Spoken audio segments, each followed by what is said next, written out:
Hello everyone, today we'll talk about how to fix or how to solve the problem of Money Manager. You will go to settings as you see and you can click. Here in this page, you will go to apps, default apps, app settings. In this list you can search about Money Manager and you will enter here. Here.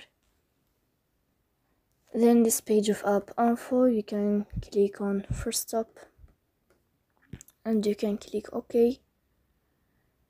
And then you will enter to the window of storage.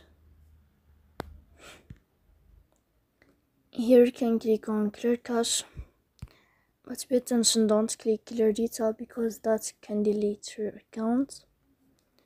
So please don't forget to